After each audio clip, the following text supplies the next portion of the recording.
War Thunder, a game that many people say will make you suffer, me included. A game I've been playing for almost 7 years. A game that I've spent over $800 in. What's wrong with it? Many things. Volumetric. You've probably heard about this. If you don't know what it is, it's a mechanic introduced a long time ago that makes it so that your tank shell's size is actually simulated.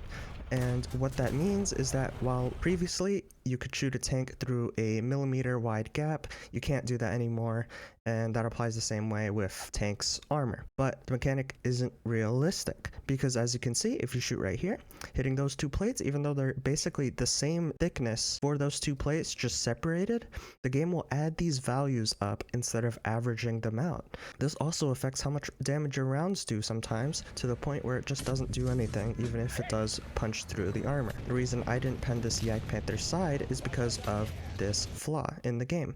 As you can see, there's some sheet metal here. In real life, you can't just put a super thin plate perpendicular to whatever hits it. It would crumple and offer no protection, basically. But the game doesn't work that way. Even though it was introduced over 5 years ago, this mechanic still plagues the game to this day. And if you complain about it, people will tell you to just play around it. But that's an issue with the community that we'll get to later as well. Inconsistent damage. I know I already mentioned damage problems with volumetric just now, but fuel tanks absorb your rounds, your AP works sometimes but not other times. You've no doubt experienced these things yourself, as have I countless times. I think you get the idea, so we're just gonna move on. Bugs. Useless features are added, such as digging or napalm, but volumetric isn't fixed. Game engine stuff that they could be working on. Yeah, this game can feel like it's an alpha with the amount of bugs there are, even though it's over 10 years in development. Solve that for me. And I know this isn't a bug, but this is honestly pretty ridiculous. No wheeled vehicles in this game have horribly unrealistic physics, but this is still unacceptable. They need to fix traction. It's honestly crazy how they haven't in all these years, but they're making the same amount of money as they would, is what I'm guessing that they think. I got a nuke here, and yeah, let's move on. There's a lot of bad maps in this game, but let's just talk about what makes a map bad. First off, one-side bias. What I mean by this is if a map has a higher win rate for whichever side of spawns a team gets, then the map needs to be changed. There's a lot of maps like this that have spots for people to go to for one side but not the other, giving them an advantage. Next is sightlines. Some maps are actually very good and prevent spawn camping. And these are maps that don't allow for a single spot pretty much anywhere for people to go to where they're able to kill you, but you can't easily kill them because they have cover. And so maps that have a hill that people can go to the top of, they can just reverse into cover of the hill easily. If they're able to do that, then there needs to be a change. Then there's maps where you can be killed super quickly after leaving your spawn mid-game, and that's just horrendous. It makes for more people that leave after only one death, because it's not fun to experience that. Battle rating. Some maps are too big for low tiers, and this has been addressed a lot. They've done a pretty good job so far, but there's still some maps that are a little too big, and top tier still has a ton of maps that are way too small. Camping promotion. Some maps indirectly encourage camping because you're punished for moving. Just look at Sun City. There's all of these streets where you can't push without risking your life from a million different angles. Objectives. If a map has an objective where one side has more cover, it needs to be changed for obvious reasons. No flanks. They've removed or restricted a lot of areas that made maps more interesting. I'm not saying I miss the top of Sands of Sinai, but some maps only allow for fights to happen in the same few areas, which makes it more predictable and not as fun or rewarding for those with actual experience in the game. Random crap. There's too much things going on in some maps that just block things for no reason or make it really annoying to traverse certain areas. Finally, quantity. Look at how many maps are in this game. Alright, there's so many. And guess what? You have premium count, you only get one ban. Right now, I don't even think my single ban is even working. For some reason, I don't even have a banned map here. It's not here. and I can't ban any other maps. It doesn't even work for me. I'm sure it works for you, but there's too many maps in this game. We don't need a new map every single major update. It makes it harder for new players to gain experience for each map because the chances of getting each map is lowered with each map that's added. That's statistics. And since they're on a time crunch to add a new map every single update, I'm guessing that's part of the reason why so many of the new maps are just crap and involve a bunch of the flaws that we just went over. A while ago, they nerfed missiles of all types to perform more quote-unquote realistically. But in doing so, they made them incredibly unfun and slow and clunky to use. They were already pretty balanced before, and they were satisfying to use, but it's sad that they've been made more unrealistic after their change. Alright, so I'm gonna launch a missile, and here's the same thing, but in real life. Notice how there's no dip or deviation? Yeah. And you'll be hard-pressed to believe that back then, missiles actually behaved like real life, kind of. They were more maneuverable, but they were fun to use. Overall, horrible change. They should have reverted it a long time ago, but this happened 2 years ago, and ever since, every single IFV and ATGM carrier suffered as a result.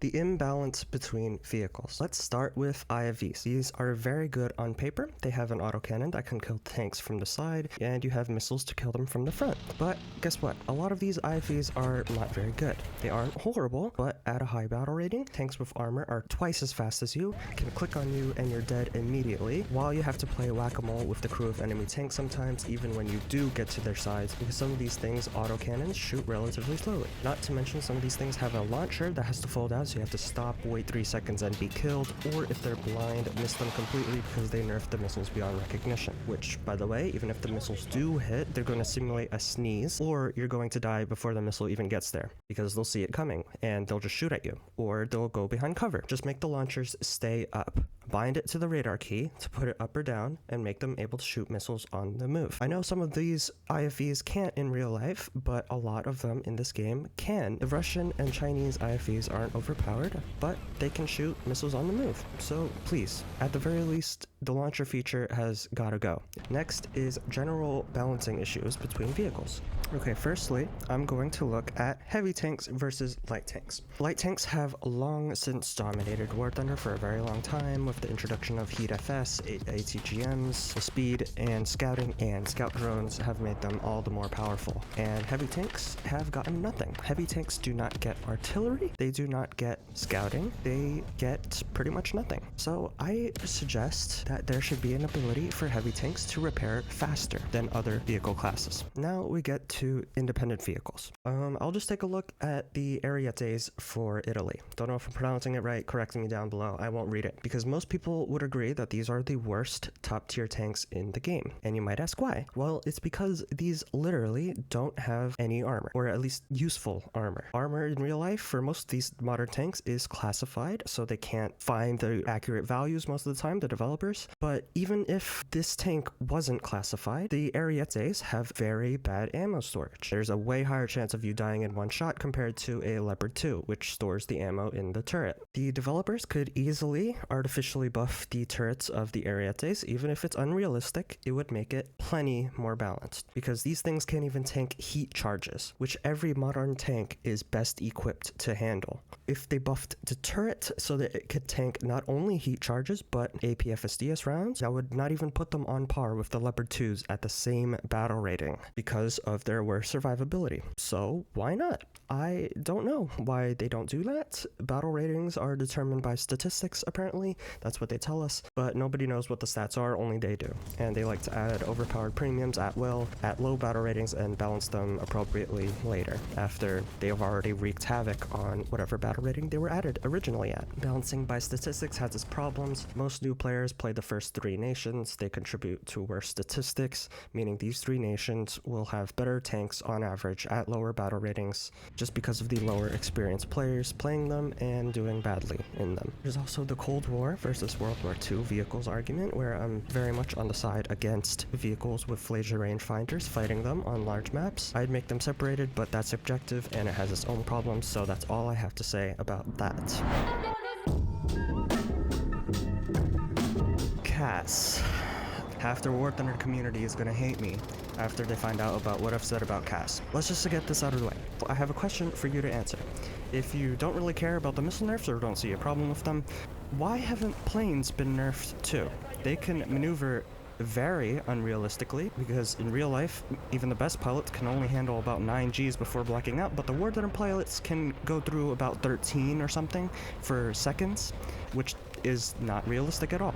And why does this matter? Well, because they nerfed anti-air missiles. So now they can't keep up as easily with these unrealistically maneuverable planes. And yeah, I hate Cass. I don't like dying to it. There is nothing you can do against planes when in an MBT. It just isn't fair to die to them. Simple as that. There are maps where there is no cover against planes, and so that isn't an argument. And before those inevitably defend the existence of them, I'm not saying to remove them. I think they do belong in the game. I think it makes it really cool and really dynamic. I would play mixed battles every once in a while, but if I had the choice. But I don't want to fight planes in my tanks constantly. And if you support the idea of planes, counterpoint, why aren't there SPAs? Anti-airs that you can play in air battles to kill planes. Why can't I kill you in your plane when you're trying to have plane fights in my anti-air? I bet you really wouldn't like that though, because you just want to fight planes.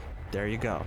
Ground only. I think it should be a mode, and there are many people who believe that it still wouldn't work, because planes counter campers, apparently. But every game where you can shoot other people to get kills, there are campers. And they don't exactly all have orbital strikes or something impossible to counter to kill campers. Make maps harder to camp in. And you might ask how? I have some ideas. Make every camping spot able to be countered. If you and a teammate can't easily counter a camper, then that spot is too good. Just change the map. There's always going to be campers, no matter what you do. But some maps encourage it because they have amazing spots where you can hold down or shoot their spawn from a mile away and they can't do anything about it. That's not a problem for planes to solve, it's map design. But I'm no game designer, so what do I know? Let's move on.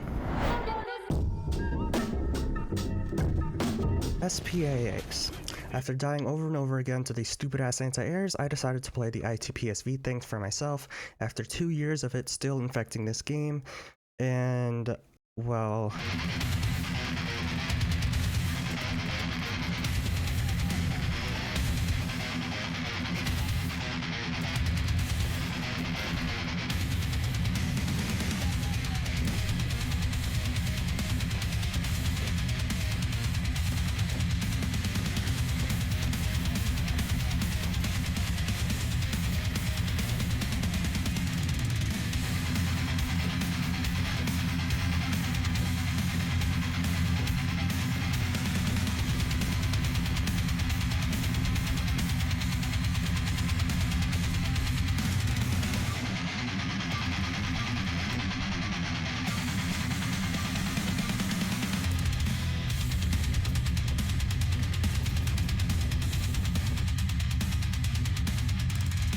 Yeah, these anti-airs take almost no skill to play. It's incredible how trivial it is to play a main battle tank at this BR because of all of these anti-airs. And no, I don't think it's fun to face anti-airs killing these tanks from the front, and it being someone who started playing 2 weeks ago, or these things tanking a million shots to kill. Now sure, yeah, skill issue or whatever, but hot take, you shouldn't have to be that precise to something that is that spammy. Anyways, we're moving on. The vehicle sounds in this game are dreadful. First off, I'll just show you what this truck, the Florak Rad, sounds like in the game. Does that sound like a truck to you? Because it doesn't to me. It sounds like the fan that's on in my room right now. It's horrible, and it's been this way for 5 years ever since this thing was added. Now here's what it would sound like if it was anywhere near realistic.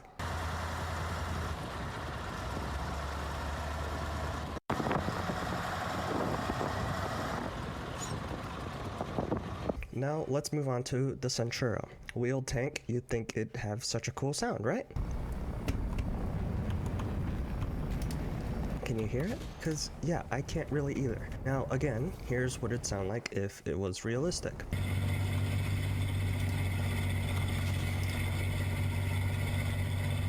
It's just crazy to me how this thing makes almost no noise, but it's something you definitely want to hear if it's near you, considering the fact that it has a tank gun on it. Okay, so besides the fact that a bunch of these dangerous vehicles have the sound of a public bathroom hand dryer, you can barely hear them, and in the end, in-game, it's just really frustrating to hear the same few engine noises shared across a bunch of different vehicles that do not share the same engine, which first of all ruins immersion, which I understand if you don't care about, but I have a huge problem with it when a lot of vehicles share these engine noises when they're completely different from each other, so you can't distinguish what it is based on its sound. So you're never going to tell the difference between something like this pathetic tracked box, Bradley, the Rad Cancer, this thing, and all these other things. Here's what the Centauro shares engine sounds with. Here's what the T-34, a heavy tank for America, shares its sound with. There's plenty more, but we'd be here for like 10 more minutes if I went through all of the different engine noises in this game and all of the vehicles that share them. And the worst part about this is that the game used to have more varied engine noises, or even more accurate engine noises before they'd be changed to be crap for some reason. This is what the Leopard 2 sounded like a while ago.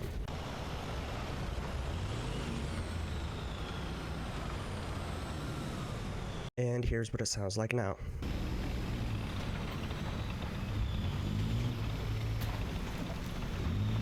The previous one, at least to me, is so much better. And now it's like they added a muffler on it, despite it being more realistic before.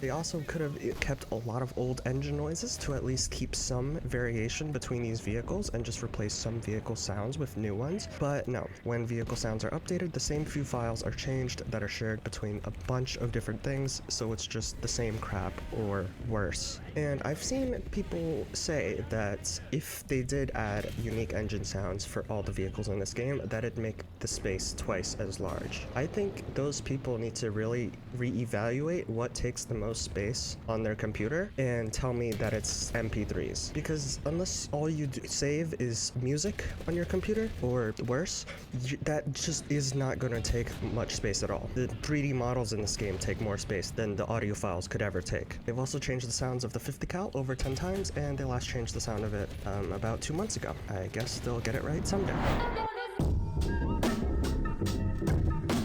Duplicate or copy-paste vehicles are the exact same planes or tanks that are in multiple nations. Personally, I don't mind these much at all, but the problem is that a lot of these past updates, they've included a singular new vehicle for each nation, pretty standard, but sometimes that nation gets the exact same vehicle that another nation got as the one quote-unquote new vehicle they received. So that's kind of stupid because that's not something new. So they might be adding about 80% new vehicles that they would have in the past. And so it also adds to the grind for whatever nations get these copy-paste vehicles. That's the part I don't like. Take, for instance, the M60. This is a vehicle that's in many other nations, including Germany. I know this is M48, not M60, bite me. Japan, China, Italy, and Israel, which has its own entire separate line dedicated to M60 variants, pretty much. So that's half the nations in this game with pretty much the same tanks. The only thing I can think of to help with this is just make these copy-paste vehicles at least 50% less in research points that you need to get it once you've gotten it in another nation. Now, of course, I don't mean separate variants of the same vehicle being 50% off. I know the variants can change tanks' performances a lot, so I mean absolute identicals, such as the T-72M1, which in-game has no differences when it comes to gameplay compared to the T-72A, or vehicles like the Stingray, which was recently added, that is in the US and Japan. And the amount of copy-paste vehicles is only going to increase in the future, so that feature would be very, very nice. Inaccuracies. This company has an extensive history of rejecting sources for vehicle fixes at will. I won't get too deep into it, but here's just a couple examples. The Leclercs all have a roof machine gun mount, but don't get the machine gun in-game. This is very minor, so let's talk about the ERA for the AMX-30B2 Preneus, which the company who made it literally stated in their performance reports that it had 100 millimeters of kinetic protection along with it. 3 years ago, this report was made. They remarked it acknowledged, but it hasn't been fixed all this time. I don't keep track of everything, but there's plenty of those cases out there. And they still do that to this day, cherry picking what they accept as reports to fix and what they just want to ignore. Okay, shitty features. This is a vague term because there's so many things. But I really disagree with a lot of their practices over the years, such as the events being stupidly difficult to do for free-to-play players, making it a chore, and the game's pay-to-win elements, and obviously the predatory stock vehicle feature, which we'll get to later. There's just been so many horrible events. Chasing the i7, I made a meme compilation on because it was hilarious. If you don't know what it was an event where you had to grind to get raffle tickets in order to get a chance to get the IS7. They literally wasted 99% of people's time who grinded that event because only 5 or 10 people actually got an IS7. The Warbond shop is also horribly outdated and garbage. All it's really good for is to buy 3 cheap boosters for each season and to buy universal backups for free. Everything else is pretty much useless. You used to be able to get bushes from this before, but as far as I know, that's gone forever. You can get some low tier premiums, but that's about it. Finishing tech trees bonus they did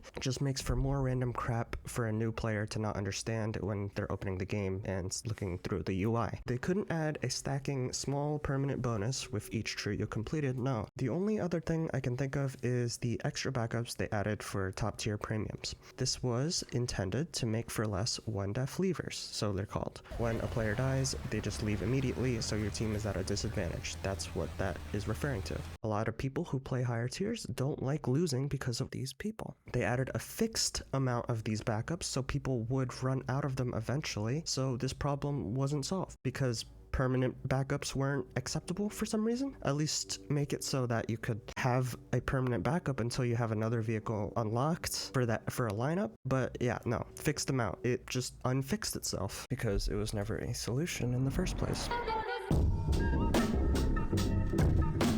Monetization. I have a huge problem with how this company handles its business sometimes. First off, anybody who's played World of Tanks or Genshin Impact or whatever will know that you get compensated for server issues or whatever other problems they might have on their end. With currency or premium time or whatever, you get something to show that the devs actually care about you, or have common decency because it isn't at fault of the player. But War Thunder never does that. If the game crashes for you constantly after an update, you get nothing. If you get massive frame drops after a patch, you get nothing. If the servers go down for a whole day or make the game unplayable for 4 days, you get nothing. Maybe a premium extension, but only if you were already paying for premium in the first place. That's it.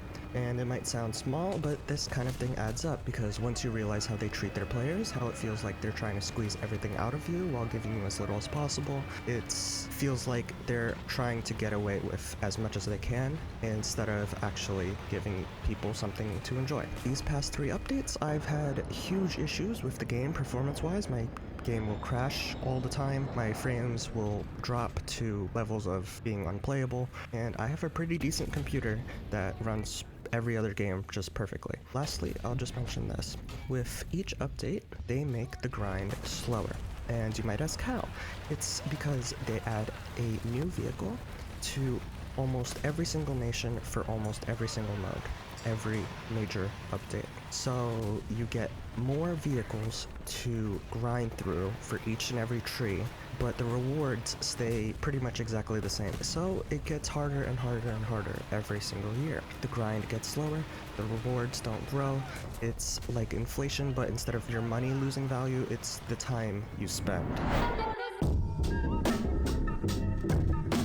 There's a lot of pay-to-win elements in this game, and it's not completely obvious. It's not like there's a combat power number or anything like that. First of all, bushes. They offer a lot of benefits, such as being able to hide the silhouette of your tank, which means that people might shoot the wrong area of your vehicle or hide from you, mistaking you for something else, or just not seeing you at all and mistaking you for scenery.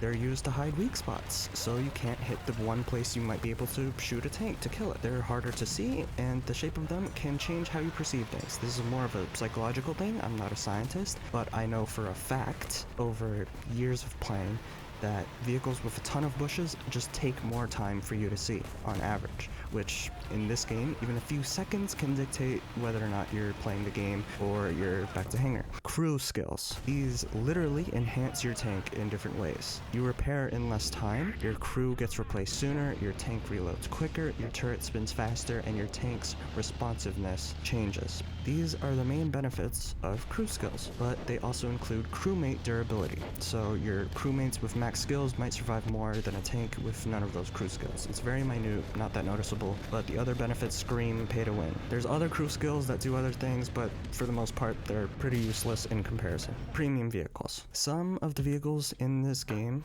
are overpowered, and you can only buy them with real money. And so these vehicles can be pay to win just like crew skills. The TAM SIP, for example, it used to be amazing when it was added. Volumetric made this a mini Merkava. It could tank stuff, it was fast, it was just amazing. I won so many battles easily, even though I wasn't even that good back then.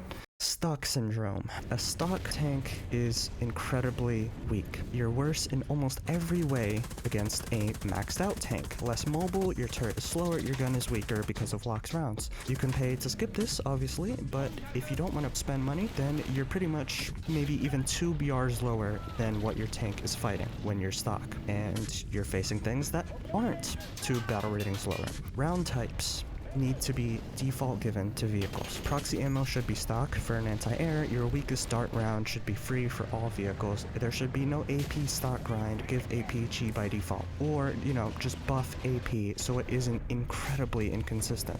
A stronger dart is okay to be locked by modifications. They don't make all that much difference a lot of the time, especially at top tier. They just make specific spots for specific tanks able to be penetrated.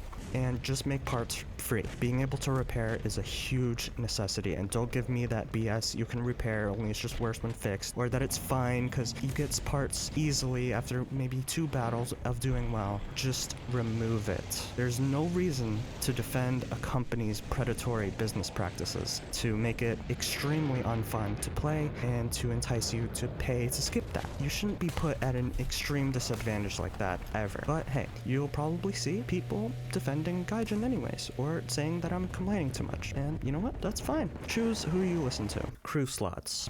Spawning multiple times is an extremely vital component to winning a battle. More chances of taking away their spawns so that they can't respawn as much and have to leave. And I'll also mention backups, because they also allow you to spawn multiple times, but you have the advantage of using the higher crew skills that you already have in one slot and maybe reusing the better vehicles in your lineup.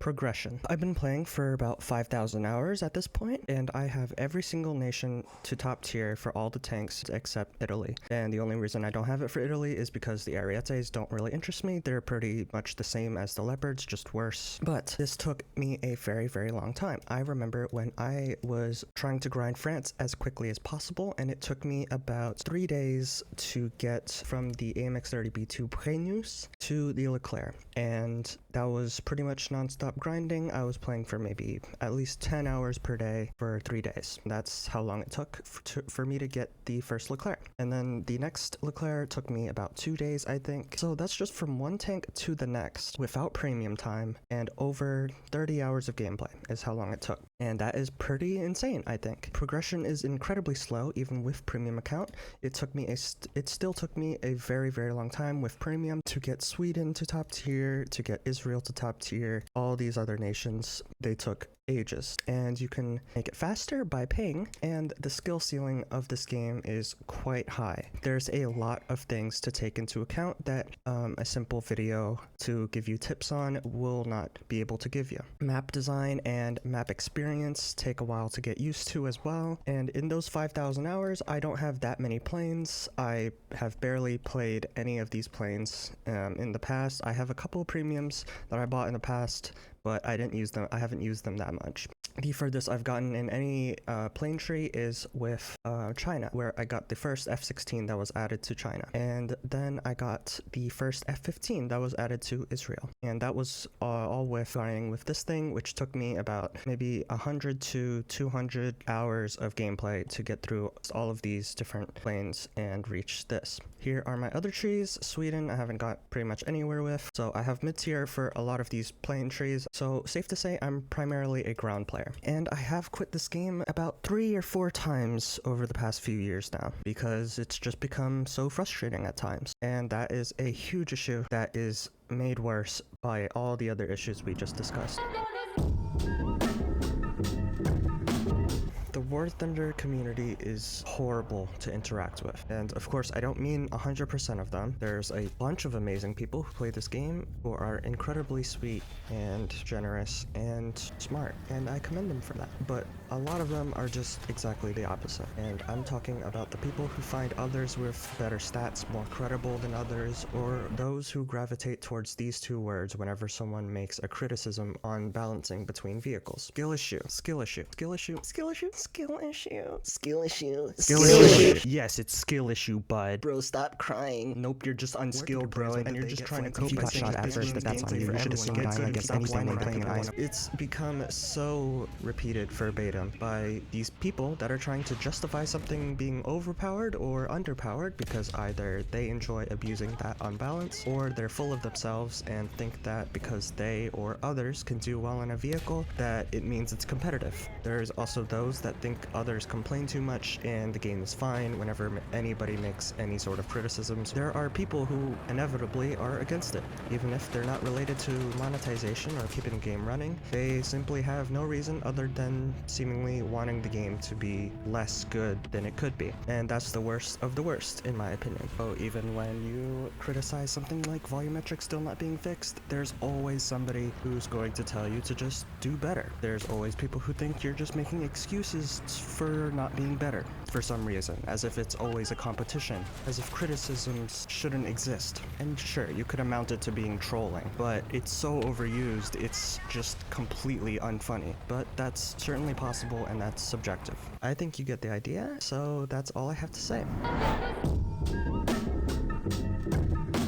I want to end this video on some good notes. It's not like this game has done everything bad. I don't hate this game. I just hate how it's being run at times. I love the concepts. There's truly nothing else like this, and no other game can compete with it at the moment, at least in my opinion. Certain features they've added, such as the one to recycle those worthless orders, amazing. Even though I know that part of the reason they added that feature was because nobody was using those orders, and that was putting strain on their game servers, which I find kind of funny. But the way they execute it was pretty much perfect. The thing they did to folder a crap ton of vehicles a while back and make them have an RP to research, not something I remember people asking for, but they did it and that was great. They just need to keep doing that and reduce RP costs with every new update for just overall for each tree, and I think that'd be perfect. Skill bonuses for RP gains was fantastic. It was very good, especially since it was added before that crappy tech tree bonus, which I would just honestly remove and put a permanent bonus of like 10% for